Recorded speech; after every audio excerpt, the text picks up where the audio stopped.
द्रौपदीच्या सोबत 5 असणाऱ्या पांडवांचा असणारा विवाह आहे. पण 5 पांडव पती एका द्रौपदीचे आहेत.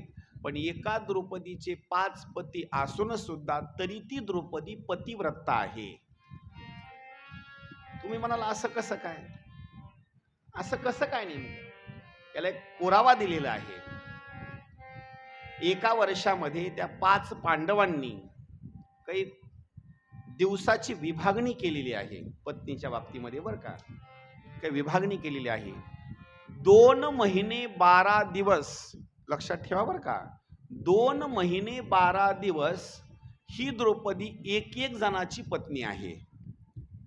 2 महिने 12 दिवस.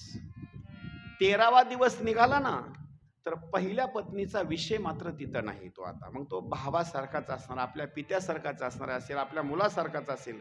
पुन्हा मात्र तिथं काही विषयाची भूमिका नाही. म्हणून ती द्रौपदी पतिव्रता आहे. एक दिवस यांनी एक पण लावून घेतला 5 लोकांनी, पुन्हा 5 पांडवांनी. 2 जण जर एकांतवासामध्ये असतील, लक्ष करा बरं का मी काय म्हणतोय. द्रौपदी किंवा तिच्या सोबत असणारा जो काही पती आहे, जर ते 2 जण एकांतवासामध्ये जर असतील आणि तिसऱ्या म्हणजे 5 पांडवापैकी कोणी जरी त्या दोघांना एकांतामध्ये बघितलं, तर त्यानं काय करायचं, मग घरी मात्र थांबायचं नाही. त्यानं तीर्थयात्रेला असताना निघून जायचं. दोघाला एकांतामध्ये जर बघितलं तर तीर्थयात्रेला निघून जायचं. त्यावेळेला एक दिवस काही वेगळे असणारे जे काही सैनिक आहेत, दुसरं दुष्ट लोकांनी आक्रमण करण्याकरता सुरुवात केलं. त्यावेळेला युधिष्ठिर आणि द्रौपदी एकांतवासामध्ये होते. एकांतवासामध्ये असताना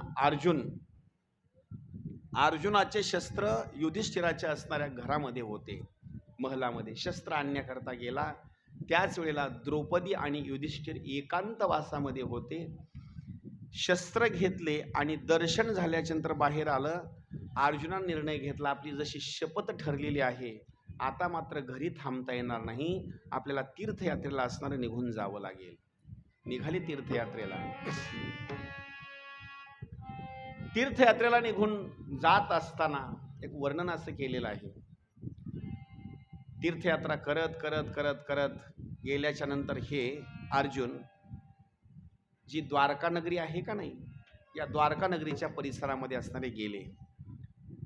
तिकडे गेल्याच्या नंतर अर्जुनाचा जो शरीराचा वेश होता, तो मात्र साधू संन्याशाचा असणारा वेश होता. बलराम दादानं तर त्याला ओळखलंच नाही की हे आपल्या आत्याचा मुलगा आहे. अजिबात ओळखलं नाही. अशा जटा, हातामध्ये कमंडलू, दंड वगैरे असं ओळखलंच नाही. कृष्णानं मात्र त्याला ओळखलं. कारण कृष्णाचं सगळ्यात जास्त जर प्रेम कोणावर असेल तर ते प्रेम आहे अर्जुनावर. याला एक दृष्टांत देतो म्हणजे तुमच्या लक्षात राहील.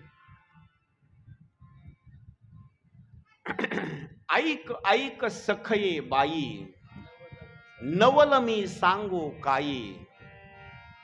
देवकीने वाहिला, यशोदेने पाळिला, आणि पांडवाचा बंदीजन होवोनिया राहिला. किती कौतुकाची गोष्ट आहे. जन्म दिला देवकीनं, पालन पोषण कोण केलं, यशोदेनं, आणि कामाला कोणाच्या आला, पांडवाच्या कामाला आला. विचार करा. म्हणजे एक वर्णन सांगतो, इतकं प्रेम पांडवाच्या बाबतीमध्ये, त्याच्यापैकी अर्जुनावर जास्त प्रेम अर्जुनाला. आणि अर्जुन आल्याच्या नंतर अर्जुन तिथं सारखा कृष्णाच्या जवळ असणारा. बलराम दादाने तर त्याला संन्याशी महात्मा समजून त्याची सेवा करायची. या महाराज, चहा घ्या, पाणी घ्या, बिस्किट घ्या वगैरे, व्यवस्थित असणारी सेवा करायची. श्रीकृष्णाची असणारी बहीण, तिचं नाव सुभद्रा. सुभद्रेनं अर्जुनाकडे पाहिलं आणि अर्जुनानं सुभद्रेकडे पाहिलं. दोघाच्या दृष्टीमध्ये असणारा मिलनाचा असणारा भाग, आणि एकमेकांनी एकमेकाला जाणलं.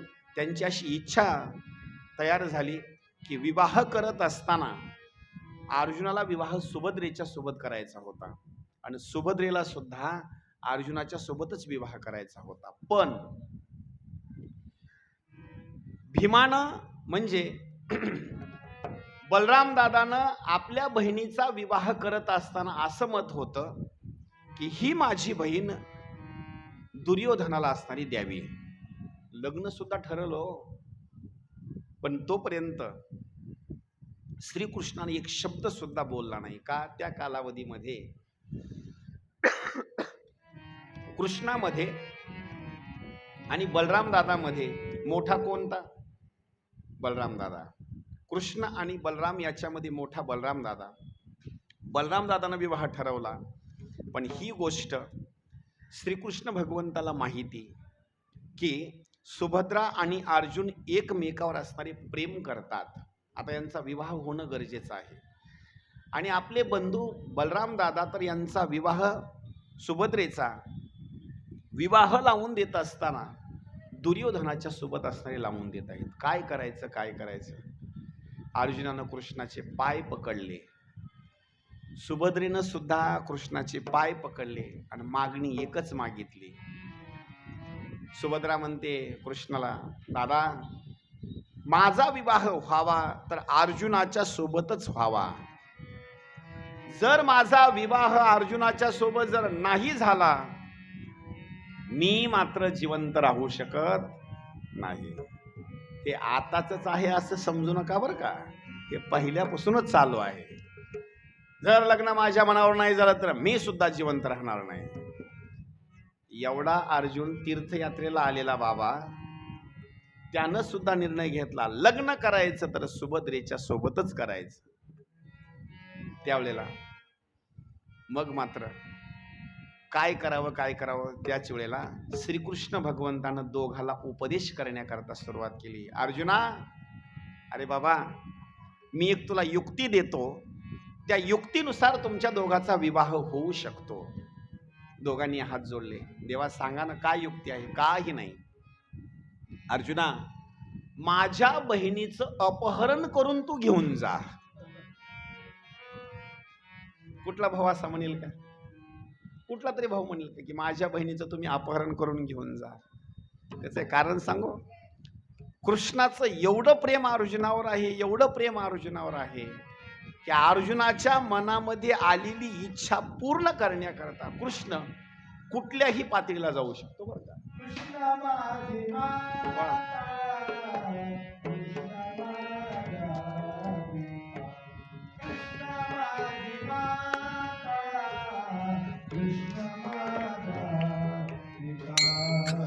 कृष्ण माझी माता, कृष्ण माझा पिता, कृष्ण माझी माता, कृष्ण माझा पिता.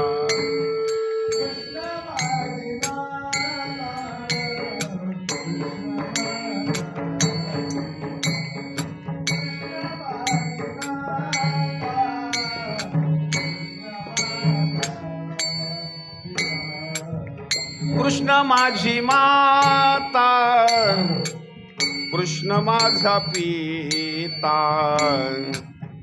कृष्ण माझी माता, कृष्ण माझा पिता.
बहिणी बंधू चुलता, बहिणी बंधू चुलता, कृष्ण माझा, कृष्ण माझे गुरु, कृष्ण माझे तारू, कृष्ण माझे गुरु, कृष्ण माझे.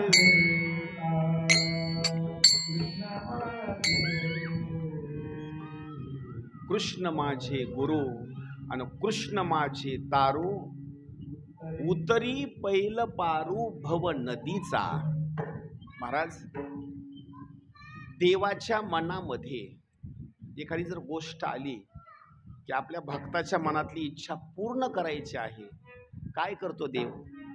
अहो देव कुठलंही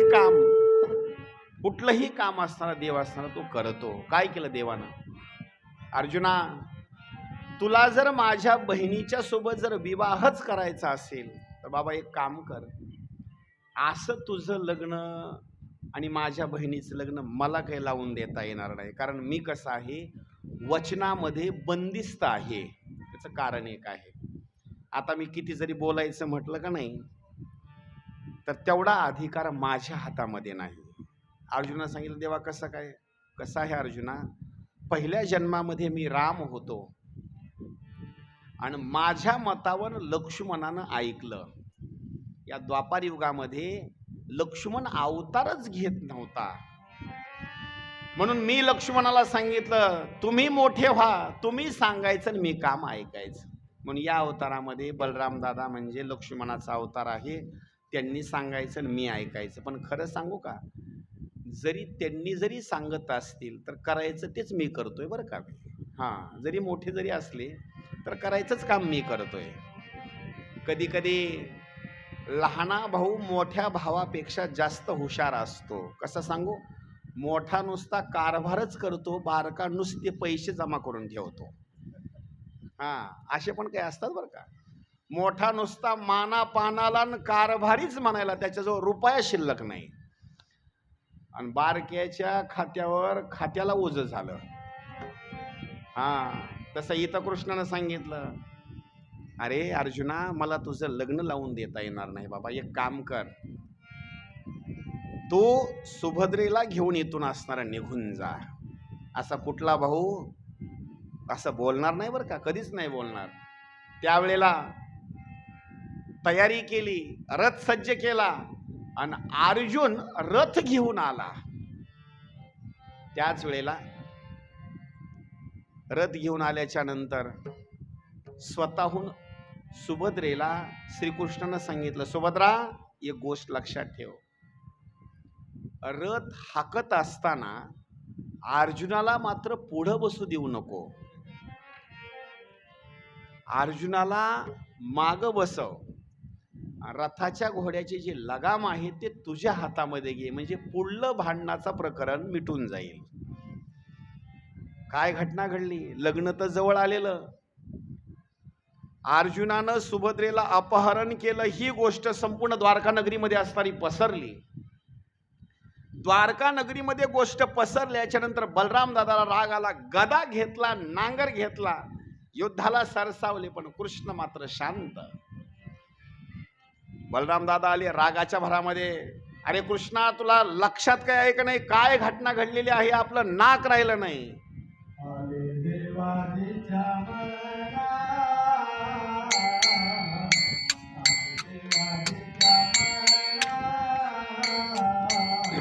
आली देवाची या मना,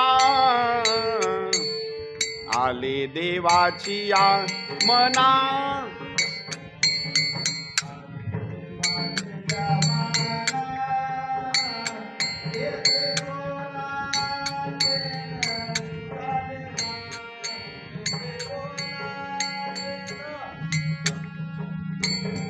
तेथे कोणाचे चालेना, तेथे कोणाचे चालेना,